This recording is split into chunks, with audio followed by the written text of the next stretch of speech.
Hey, we woke up in 1962 and we realized that they changed God. And I'm saying this really literally. 1961, we knew one God. We woke up a year later and they changed the switch God. If you remember how we used to read chapter 1, verse 1 in Genesis, from the JPS translation from 1917, verse 1, chapter 1 was, "In the beginning, God created."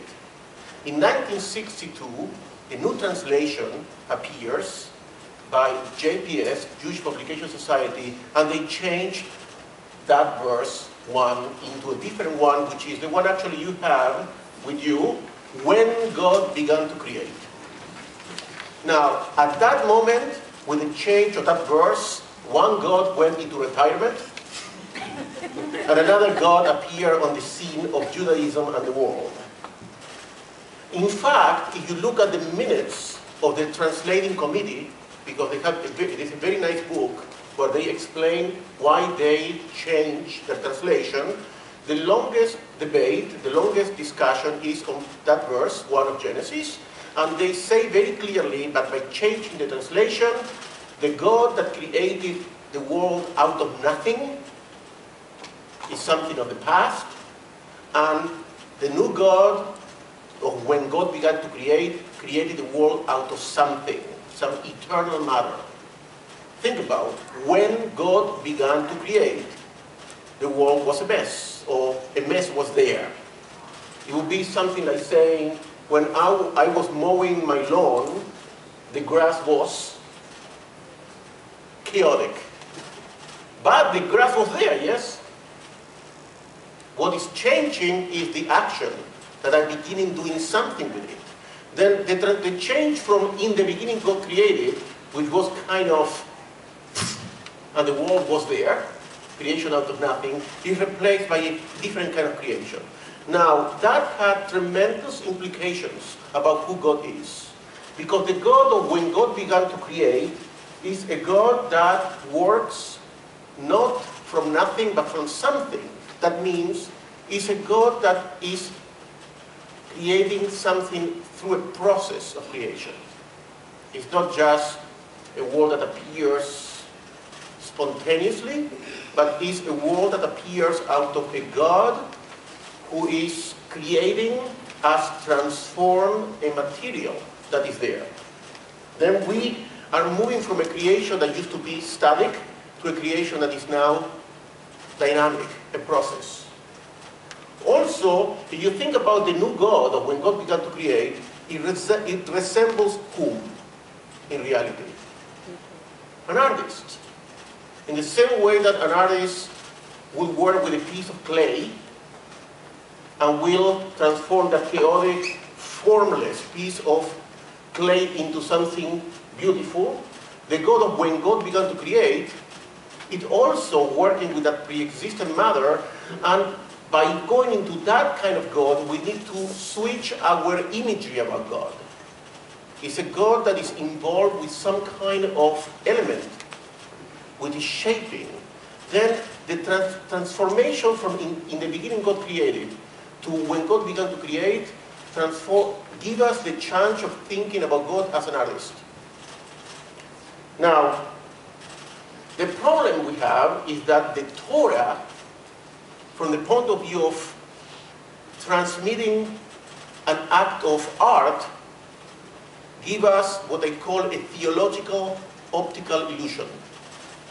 Because the Torah is made out of words, but it's trying to convey an act of art. Now, I have here a sentence which is convoluted, but I need to see, every time you speak, you need to sound a little bit intelligent. Then I will read it, and then I will do something else. I will explain it.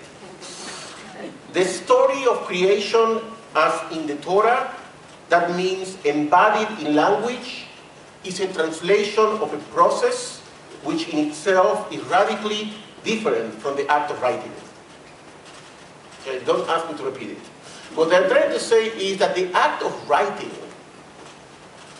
and conveying an idea into words is radically different from the act of doing art. And what we have is a text which in its form, written language, is in some way inadequate to express the kind of God that created the world. It's like me writing now a book about Gilles' art. The words are going in some way be very, very limited in order to convey what you did. The Torah creates that illusion. We believe that language is what God used to create the world. But actually, disagreeing with you in something you said before, I would say that language is the vehicle by which we describe a God who was an artist. And we need to go beyond language in order to understand who God was. Now, why is the Torah written in words if God is an artist? Why didn't we get better a book which is with pictures on it? The dream of an artist, yes? Okay. Why do we get written language? Well, I would like to share a midrash with you. There's a midrash where Moshe goes up to Sinai and God teaches Moses how to build a candlestick, the menorah. Okay? And God gives Moses instructions. Moses goes down, and what happens? He forgets how to do it. Then he goes up, the midrash says, and God showed him a picture of the menorah. Moses says, okay, I got it now. He goes down. As he goes down, what happens? He forgets. Now he goes up the third time, the midrash says, and God made the menorah out of fire.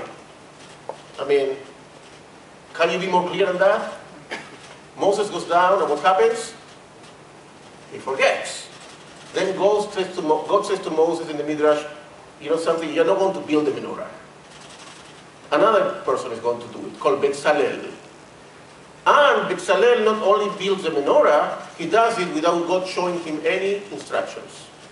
Now, in other words, and this is going to be a point which I would like to debate in some ways later, the Torah is written the way it is written because Moses was a poor artist. Moses was a man of words. He liked concepts, abstractions. Okay? But he was a terrible artist. Actually, remember when he came down from Sinai, he wasn't upset only about the golden calf. He was upset about what? The people were doing what? Were dancing. Moses doesn't like to dance. Moses doesn't like to play the tambourine. Moses doesn't like to paint. Moses liked to sit down at Sinai all the time doing what? Talking. Talking and thinking. Okay? Like us. Like us, yes. Yes, yes. Actually, it's a reflection on ourselves. It's a self-criticism. But then the Torah reflects a preference in how we convey ideas.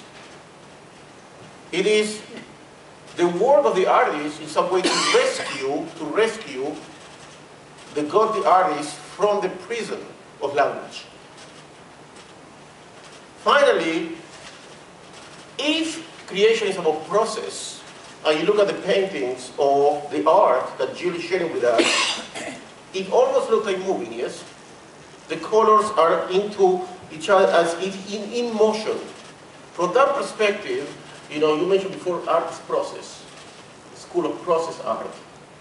Well, I think it's a great reflection of creation as a God who is in a process of creating which didn't end and continues today.